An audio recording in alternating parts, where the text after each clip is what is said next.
PM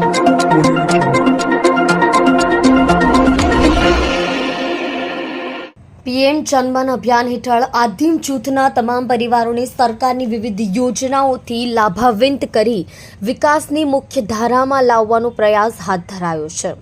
Surat જિલ્લાના આદિમ જૂથ સમુદાયની વસ્તી ધરાવતા ઉમરપાડા તાલુકાના 36 ગામો, માંડવીના 23 ગામો, મહુવાના 25 ગામો, બારડોલીના 4 ગામો અને માંગરોળ તાલુકાના 1 ગામ મળી કુલ 89 ગામોનો સમાવેશ થાય છે.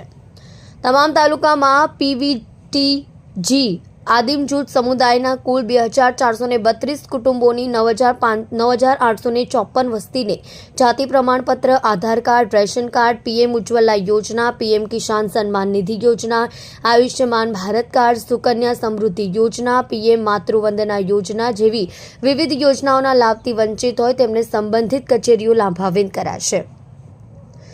જિલ્લા કલેક્ટર ડોક્ટર સૌરભ પારઘીએ જણાવ્યું હતું કે પીએમ જનમન કાર્યક્રમ હેઠળ સુરત જિલ્લામાં મહુવા, ઉમરપાડા, માંડવી, બારડોલી તાલુકામાં વસતા કોટવાળિયા, કાથોડિયા અને કોલધા જેવા આદિમ જૂથોનો સમાવેશ થાય છે. ખાસ કરીને નબળા આદિવાસી જૂથ પીવીટીજીના લાભાર્થીઓના જીવનશૈલીમાં સુધાર કરવાના ઉમદા આશય સાથે આદિમ જૂથની વસ્તી ધરાવતા ગામોમાં જનજાગૃતિ આઈસીસી પ્રવૃત્તિઓ હાથ ધરી આદિમ જૂથોને જાગૃત કરી યોજનાના લાભ હેઠળ આવરીને 100% સંતૃપ્તિ હાંસલ કરવા માટે સુરત જિલ્લા વહીવટીતંત્રએ પ્રયાસો હાથ ધર્યા છે.